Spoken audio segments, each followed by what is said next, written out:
Hey guys, welcome to the Vintage Borishan Presents a Campy Imagination series of the month. People of color do not need a white savior. I'm here today with our guest speaker, who I've worked with several times in the past regarding graphic designs, website development, and social media development. You don't really act, you don't sing, you don't dance. What do you mean you don't eat no meat?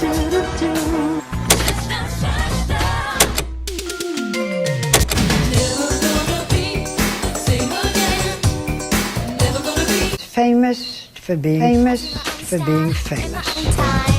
You don't have any, forgive me.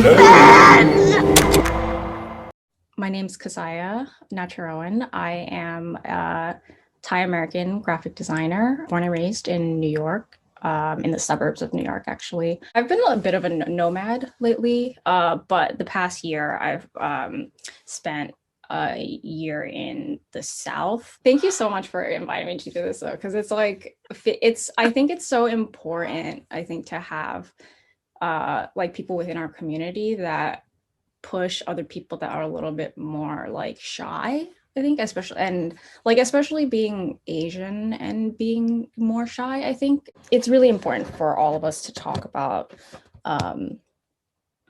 racial issues. Let's talk about the different methods of allyship. I think the most popular one, and the one that's been circulating around the most, was Michelle Kim, Dr. Kiona. She's originally from Texas, and she has a blog where she travels, but it's centered around people. It's centered around traveling in a way that's not harmful. She has content that highlights history of Asian racism, and like in South America as well. So for those of you who don't know about Asian American history and its correlation to oppression, Asian Americans too have faced discrimination in different ways, not necessarily similar or parallel to the Black communities, but definitely notable enough not to be swept under the rug. You know, with the Chinese communities who helped build the railroads out in the West Coast. For those of you who know about silent films, there were very few parts for Asian people to be depicted on screen, and what the characters were like, with the exception of mega superstar Anna May Wong. You know, she was either docile, submissive, or the villain. And what people don't realize is that she is actually Chinese American. So she was caught in between both worlds of not being Chinese enough and not being American enough. And that is something that we face as Asian Americans. And then you have situations like the Japanese American experience and the Korean American experience. Is there anything that you would like to talk about regarding colorism and just anti-Blackness in our own Thai community? Yeah, I mean, especially growing up like as a girl, and seeing kind of like beauty ads in Thailand, it was really different. Like in the beginning it was really jarring, because coming from America, it seems like everyone wanted to be darker, and then going to Thailand, they wanted to be lighter. And it wasn't really until I was older that I started to understand how harmful that was. Want to know why? Because I'm a winner. I'm a winner, baby. These people love me, and you can't stand it. Lightening creams and stuff are still really prevalent within Thai culture. When people see an Asian person, whether they're an Asian person from America, born in America, or born in another Asian country, we're still seen as overall it's just Asian and still criticized for, maybe sometimes Asian Americans are criticized for things that people like back in their home country have done or are still like perpetuating. Thai people within Thailand, they are not maybe as knowledgeable about the racism and the history that has gone on in America. And so yeah, I think to provide context for them in the language in their native tongue. Why didn't you ask anybody if you didn't understand? And for the younger generation to talk to our elders about racist things in general, I think is really important. And also maybe to uncover things like racist incidents that they have experienced that they never vocalized because they didn't know that they could. In terms of anti-Blackness, I think that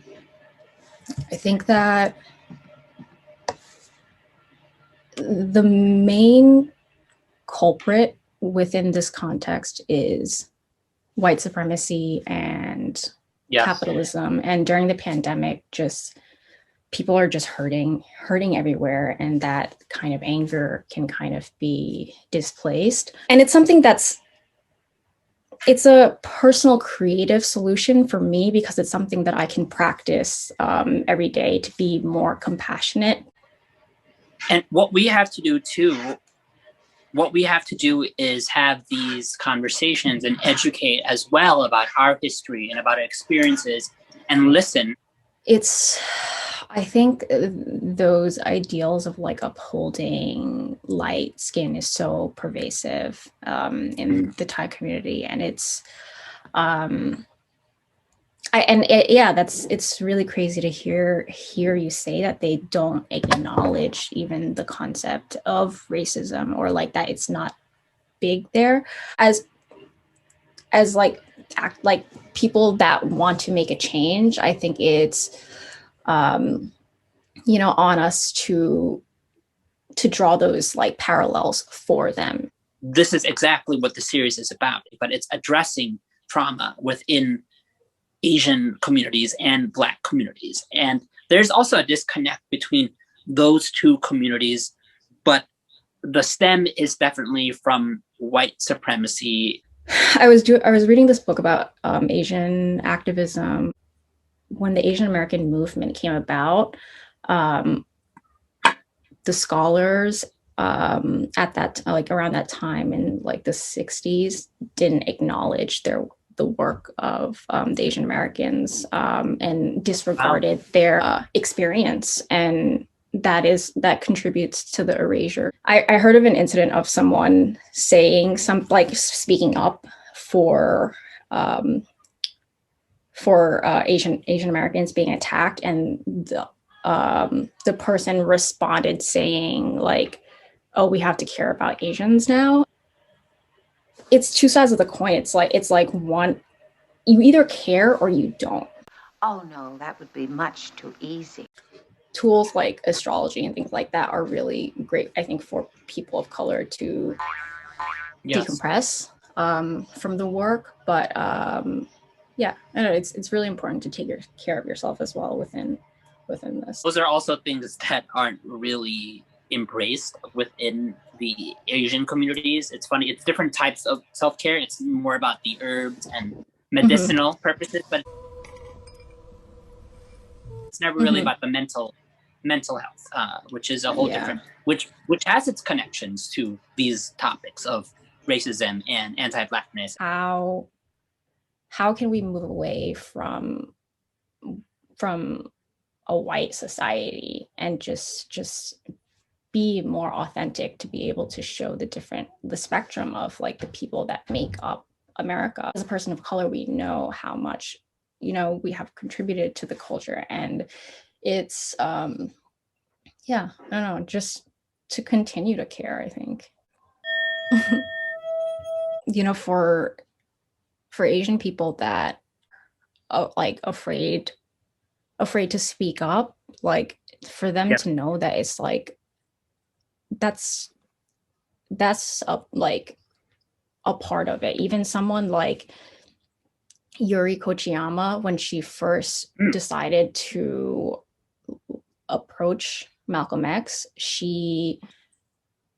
I watched this interview about how she talked about how she arrived at the scene and Malcolm was surrounded by like a bunch of really enthusiastic Black people, just like, you know, embracing him and like thanking him for everything that he's doing. And she had this kind of internal dialogue where she was like, oh, like I feel the same way and I want to tell this person, I feel this, to like thank him, and I want to shake his hand. But she said to herself, like, I'm not that race, and like, is it my place to be in there? And when but like she felt his presence so or his existence so powerful that she like got over that fear and talked to him and shook his hand. And then that you know, that interaction, like it made way for like a lifelong connection where she was able to make an impact in more spaces than one. And I think that intersectionality in the space of activism is so important, because no matter like how marginalized you are, like there are more people that are being marginalized that need to be, like, there's so many people in this world, like the visibility needs to be there. And how do you go about solving this, like solving racism? Like everyone's going to come up with a different answer. There's never a balance of our experiences. It's either an extreme crazy rich Asian You will never be enough. experience, like we're super rich and really well dressed and presented, but then there is like the struggle of like the wife who's being abused, the wife who doesn't get to vocalize, where we can just have stories where it's just that we're blended in. And it's okay to have stories about race, because that's also needed, but it's nice to have more options out there regarding our stories. Let's talk about how back in the day, they did blackface and yellowface. That doesn't make sense either. Like why is it necessary for this white lady to be playing a Chinese farmer?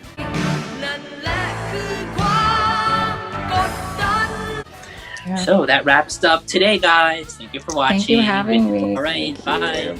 Bye.